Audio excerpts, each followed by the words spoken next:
বিদ্যুৎ চমকানোতে ভারী ভয় পায় মেয়েরা, বিশেষ করে পিসি জাতীয় মেয়েরা। যদি পূর্বজন্মের অভিজ্ঞতায় কিংবা স্কুলের টেক্সট বুক পড়ে এ কথাটা আমার জানা থাকতো, তাহলে গরমের ছুটিতে মুকুন্দপুরে কখনোই আমি মরতে যেতাম না। অজ পাড়াগাঁ মুকুন্দপুর, সাধারণত পিসিদেরই সেখানে বসবাস। যা, অনেকদিন ধরে লেখালেখি করছে তরু। তোকে কবে সেই ছোটবেলায় দেখেছে, দেখতে চাই একবার। তারই কোলে পিঠে তুই মানুষ কি না? তাছাড়া তারিনীও খুশি হবে খুব। গরমের ছুটিটা সেখানেই কাটিয়ে আয় না কেন?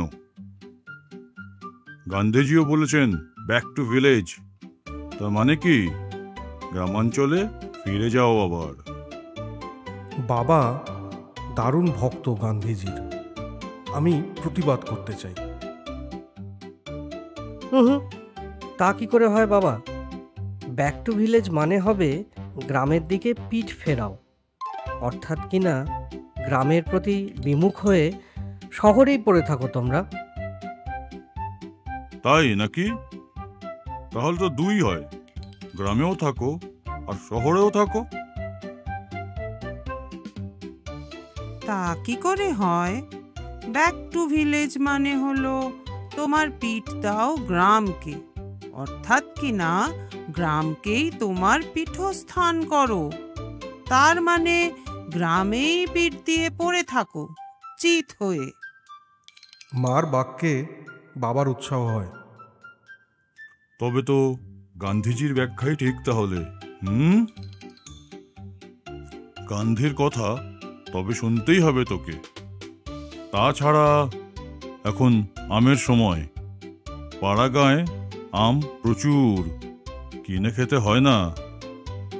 আমবাগানে গিয়ে হাত বাড়ালেই টুপটাপ পড়বে, হাতেই এসে পড়বে, তোর মাথাতেও পড়তে পারে। সেই যে রবি ঠাকুরের কবিতায় আছে, সেই মনে পড়ে জ্যৈষ্ঠের ঝড়ে আম কুড়াবার ধুম। হাত ঝেড়ে মাথা নেড়ে শুরু করেছিল বাবা, কিন্তু ধুমেই এসে ধুম করে তাকে থামতে হয়। তারপর আর মনে পড়ে না কিছুতেই, না বাবার না আমার। আর মা কবিতার ধার কাছ দিয়েই ঘেঁষেন না মা, ও জিনিস তার দুকর্ণের বিষ। যাক, অবশেষে রাজি হলাম, গান্ধীজির কথায় নয়, অনেকটা রবীন্দ্রনাথের আশ্বাসে। আমের আশায় আমার মুকুন্দপুরে আসা। এসেই দেখলাম পিসিরা খুব ভাতস্পুত্র বৎসল হয়, বিশেষ করে পিস্তুত ভাই বোন যদি না গজিয়ে থাকে। আমার আদর যত্নের আর অবধি থাকলো না। মার কাছেও কখনো এত ভালোবাসা পাইনি। মনে মনেই আমি এর একটা ব্যাকরণগত সূত্র রচনা করে নিই। মা, মা হচ্ছেন শুধুই মা, সীমার মধ্যে তিনি। কিন্তু পিসিমা, তার পরিসীমা কোথায়? হ্যাঁ, যে কথা বলছিলাম, বিদ্যুতের সঙ্গে মেয়েদের ঘনিষ্ঠ সম্বন্ধ হয়তো আছে, কিংবা কিছু বৈদ্যুতিক অংশও তাদের মধ্যে থেকে পাওয়া অসম্ভব নয়। তা না হলে বিদ্যুৎ চমক শুরু হলে মেয়েরাও কেন চমকাতে থাকে? আমার মাকেও চমকাতে দেখেছি, বিনিকেও দেখেছি, কিন্তু পিসিমার মতো কাউকে নয়। একটা নেংটি ইঁদুরের সামনেও তিনি অকুত ভয়ে অটল থাকবেন হয়তো, কিন্তু বিদ্যুৎ চমকালে পিসিমা তক্ষুনি খান খান হয়ে ভেঙে পড়েছেন, একেবারে টুকরো টুকরো হয়ে, পিস বাই পিস। সেই দুর্যোগের রাতের কথাটা চিরদিন আমার মনে থাকবে। ভাবলে এখনো হৃদকম্প হয়। ক্যালামিটি কখনো যে একা আসে না, খুব খাঁটি এ কথা। সে রাত্রে তারিণীবাবুও বাড়ি নেই, সম্পর্কে তিনি আমার পিসে মশাই। পাশের গ্রামে গিয়েছিলেন জমিদারের ছেলের অন্নপ্রাশন, তারই আমন্ত্রণ রক্ষা করতে। রাত্রে ফিরবেন কি না কে জানে। বাড়িতে কেবল পিসিমা আর আমি। কাজেই খাওয়া দাওয়ার হাঙ্গামা চুকোতে বেশি দেরি হলো না। রাত 10টার মধ্যেই সব খতম। দরজা জানলা ছিটকিনি সমস্ত ভালো করে বন্ধ করবার পিসিমার হুকুম হয়ে গেল। আপত্তির সুরে আমি বলি, দরজায় তো খিল এঁটেছি, কিন্তু যা গরম পিসিমা, জানলাগুলো বন্ধ করলে তো মারা পড়তে হবে। গরম? গরমে লোকে মারা যায় না, চোরের হাতেই মারা যায়, ডাকাতের হাতেই মারা পড়ে। জানলা খোলা রাখলে চোর ডাকাত লাফিয়ে আসতে পারে, তা জানিস? তার ওপরে উনি আবার বাড়ি নেই, সামলাবে কে শুনি? যেন উনি বাড়ি থাকলেই সামলাতে পারতেন। পিষে হতে পারেন, কিন্তু চোর ডাকাত পিষে মেরে ফেলার এতখানি ক্ষমতা ওর নেই। আমার মন্তব্য কিন্তু আমি মনে মনেই উচ্চারণ করি। ততক্ষণে পিসিমা কোনো জানলার একটা খড়খড়িও ফাঁক রাখেন না। অন্ধকার ঘরে দারুণ গুমোটের মধ্যে ছটফট করতে করতে কখন একটু তন্দ্রার মতো এসেছিল, এমন সময় আচমকা জেগে উঠি হঠাৎ। তখনই ঘরের অন্য কোণ থেকে পিসিমার আর্তনাদ শোনা যায়। মন্টু, ও মন্টু! পিসিমা, কি হলো পিসিমা? চৌকির তলায় সে দিয়ে যা ঝটপট, দেরি করিস নি। আমি উঠে বসি। চৌকির তলায় সেঁতুবো কেন? চোর টোর লাফিয়ে এলো নাকি? কিন্তু জানলা দরজা তো বন্ধ, ঘর তেমনি ঘুটঘুটটি, আসবেই বা কি করে? খড়খড়ি ফাঁক করে তার ভেতর দিয়ে কি গলে আসতে পারে চোর?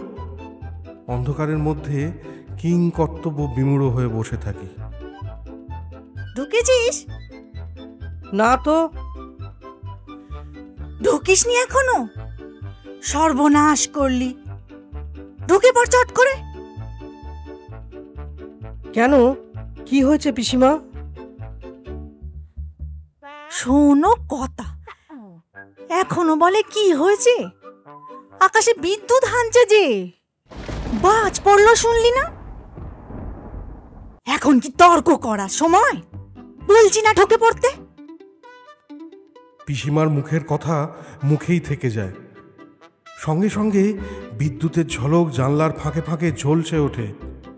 মরলো ছেলেটা, আমাকে বেঘরে মারলো। তরঙ্গিনী পিসি তরঙ্গিত হতে থাকেন। চাপা কান্নার শব্দ কানে আসে। কি করি? হামাগুড়ি দিয়ে সেঁধোতে হবে চৌকির তলায়। ঢুকেছি পিসিমা। ঢুকেছিস? আহ, বাঁচালি। ঝড় বৃষ্টি বজ্রপাতের সময় কি বিছানায় থাকতে আছে? শুয়ে পড়িসনি তো চৌকির তলায়? না, হামাগুড়ি দিয়ে আছি। হামাগুড়ি দিয়ে? কি সর্বনাশ! বিদ্যুৎ চমকানোর সময় কি কেউ হামাগুড়ি দেয়? হাত পা গুটিয়ে আসন পিড়ি করে সোজা হয়ে বস। উদ্যমের সূত্রপাতেই কিন্তু সংঘর্ষ বাঁধে। কি করে বসবো বলো তো? চৌকি লাগছে যে মাথায়। ভারী বিপদ করলে, এই সময় আবার চৌকি লাগছে মাথায়? এ কি মাথায় চৌকি লাগবার সময়? চৌকি মাথায় করে সোজা হয়ে বস। হুম, মাথায় করা যায় না, বেজায় ভারী যে। পিসে মশাই আর আমি দুজনে হলে হয়তো পারা যেত। সত্যি আমার একার পক্ষে অত বড় চৌকি মাথায় করা অসম্ভব, দোস্তুর মতোই অসম্ভব। আর কেবল মাথায় করা নয়, মাথায় করে বসে থাকতে হবে তার উপর। কি করছিস মন্টু? চৌকির তলাতেই আছি, হাত পা গুটিয়ে বসেছি, তবে সোজা হয়ে নয়, ঘাড় হেঁট করে। ঘাড় হেঁট করে? তবেই মারা গেলি। এই সময় মাথা সোজা করে রাখার নিয়ম যে। চৌকির তলাতেই থাকতে হবে, কিন্তু মাথা উঁচু করে থাকা চাই। তোকে নিয়ে কি করি বলতো? একেই দুর্যোগ। চৌকি কাঁধে করার জন্যে এখন তো পিসে মশাইকে আমি পাই কোথায়? অকস্মাৎ বিদ্যুতের চমকে পিসিমার বাক্য বাধা পায়। সঙ্গে সঙ্গে ভয়াবহ আওয়াজ আর পিসিমার যার পর নাই আর্তনাদ। হায় মা কালী, হায় মা দুর্গা, কি বিপদই না ডেকে আনছে ছোড়াটা, কি করি এখন? হায় মা। আমিও মনে মনে বলি, হায় মা। দাঁতে ঠোঁট কামড়াই, কি করি এখন? ওদিকে পিসিমার চিৎকার, এদিকে 10 মণি চৌকি। ঐতিহাসিক ব্যক্তি নয় যে অসাধ্য সাধন করতে পারবো। গন্ধমাধন মাথায় করার মতন অসম্ভব কাজ কেবল ওরাই পারে। আমার কান্না আসে, আবার বিদ্যুতের ঝলকানি আর বজ্রপাতের শব্দ।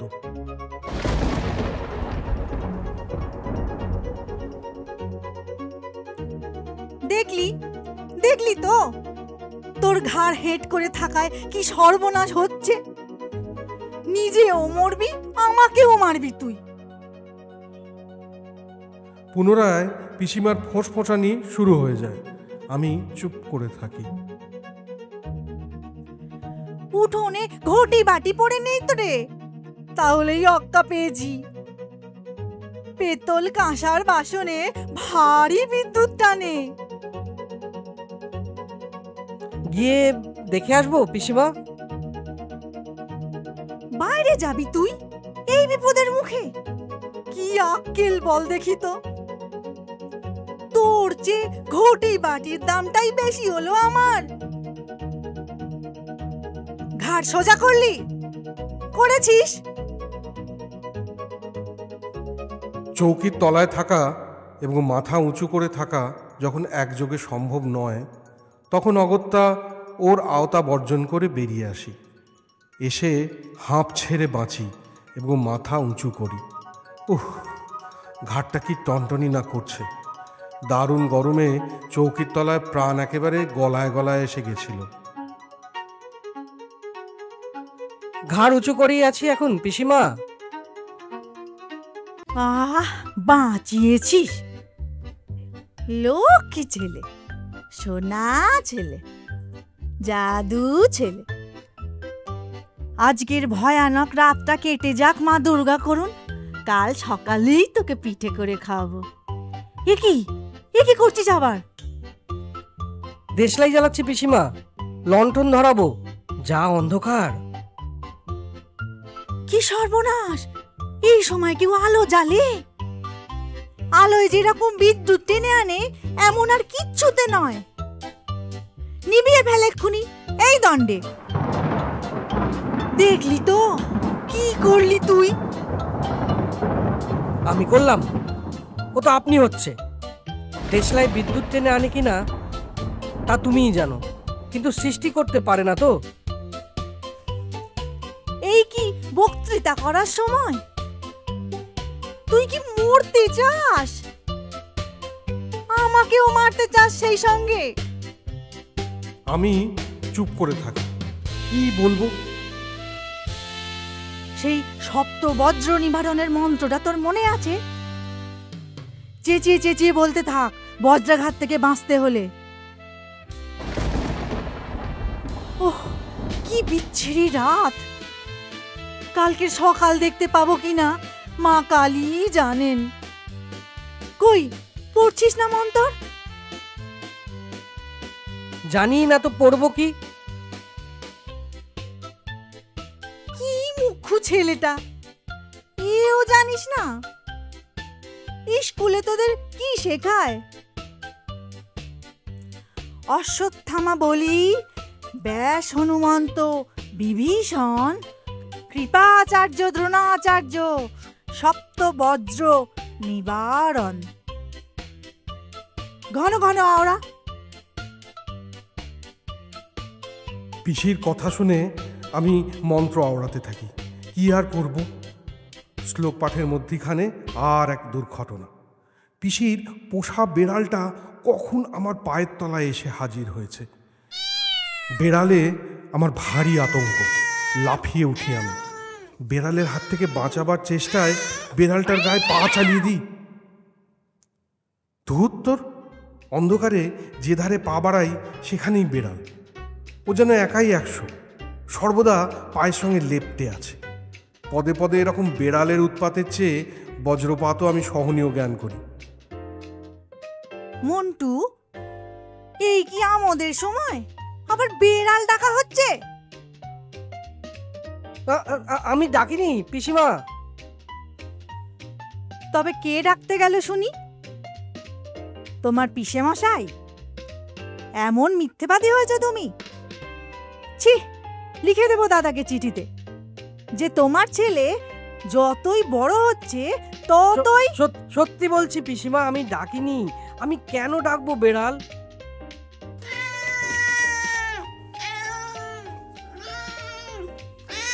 বল, কে বেড়াল ডাকলো তবে? কার এত শখ হয়েছে? ভূতে ডাকতে গেল নাকি? না, বেড়াল নিজেই। হ্যাঁ,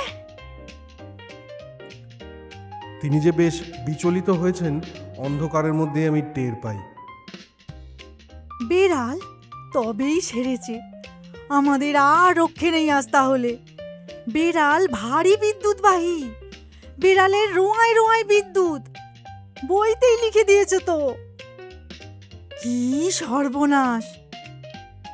হে মা কালী, হে মা দুর্গা, হে বাবা অশ্বত্থামা, হে বাবা বলি, ব্যাস। বাবা নয়, বাবারা। বহু বচন বলছো যে পিসিমা। এই সময় আবার ইয়ার কি? হে বাবা হনুমন্ত, হে বিভীষণ, হে বাবা জাম্ববান, ছোড়াটাকে বাঁচাও। অবোধ ছেলের অপরাধ নিও না বাবা। এখনো বুঝি ধরে রয়েছিস বেড়ালটাকে? ছুঁড়ে ফেলে দে, ছুঁড়ে ফেলে এক্ষুনি। ছুঁড়ে ফেলা শক্তই হয়, কেননা বেড়ালটাকে তো ধারণ করিনি। কিন্তু পিসিমার আদেশ রাখতেই হবে, যে করেই হোক। অন্ধকারেই আন্দাজ করে বেড়ালটার উদ্দেশ্যে এক শুট ঝাড়ি। শুট লাগবি তো লাগে গিয়ে এক টিপা টেবিলে। তাতে ছিল পিসেমশায়ের ওষুধপত্রের শিশি। সেই এক ধাক্কাতেই টেবিল চিৎপাত আর শিশি বোতল সব চুরমার। পিসিমা গোঁ গোঁ করতে থাকেন। অজ্ঞান হয়ে গেলেন কিনা এই ঘুটঘুটটির মধ্যে তো বোঝবার জো নেই। কিন্তু যখন জানেন ঘরের মধ্যে বজ্রপাত হয়নি, নিতান্তই টেবিল পাত, তখন তার গোঙানি থামে। সামলে ওঠেন আপনি।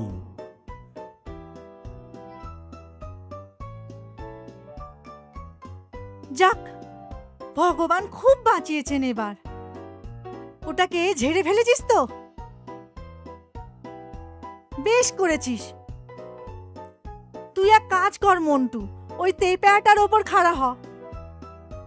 কাঠের ভেতর বিদ্যুৎ চলাচল করে না তো। চেয়ার কিংবা টেবিলের ওপরে দাঁড়ানোই এখন সব থেকে নিরাপদ, বুঝলি? দাঁড়িয়েছিস? না, দাঁড়াইনি।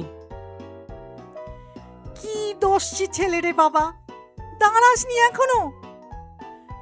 তুই কি আমাকে পাগল করে দিবি নাকি? হে মা দুর্গা, হে মা। দাঁড়িয়েছি পিসিমা, দাঁড়িয়েছি পিসিমা। এমন দুর্যোগের রাত কাটলে হয়।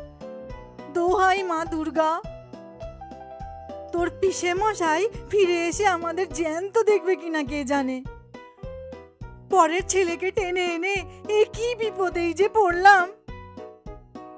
দাদাকে এখন আমি কি কৈফিয়ত দেব? আমি সন্তর্পণে আর সসংকোচে ক্ষীণকায়া তেপায়ের ওপর শটাং হয়ে দাঁড়িয়ে থাকি আর নীরবে পিসিমার কাতরোক্তি শুনতে থাকি। মন্টু, ভূমিকম্পের সময় কি করে রে? 7 ঘন্টা বাজায় নাকি? ওতেই ভূমিকম্প থেমে যায়? ঝড় বৃষ্টি কি ভূমিকম্পের চেয়ে কম মারাত্মক? আয়, আমরা 7 ঘন্টা বাজাই, তাহলে ঝড় বৃষ্টি থামবে, বজ্রপাতও বন্ধ হবে। শাঁখ এই কুলুঙ্গিতেই আছে, আমি নিচ্ছি।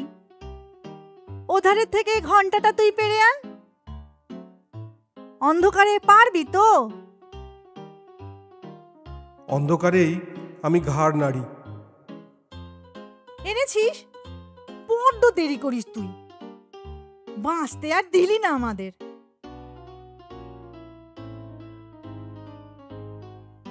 তাকের আর শাখের অন্বেষণে 3টে চেয়ার ওল্টাই, গোটা কত গেলাস ফেলে দিই, জলের কুজোটাকে নিপাত করি।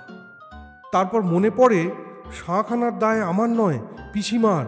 আমার এখতিয়ার হচ্ছে ঘন্টা। ঘন্টাটাকে হাতিয়ে বলি, এনেছি পিসিমা।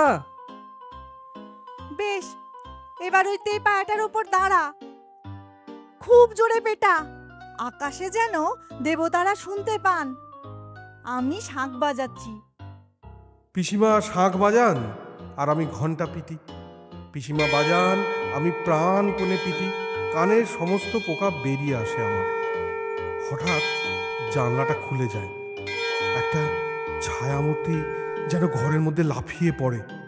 চোর নাকি? পিসিমা ভয়ে কাঠ হয়ে যান। আমিও ঘণ্টাবাদ্য থামাই।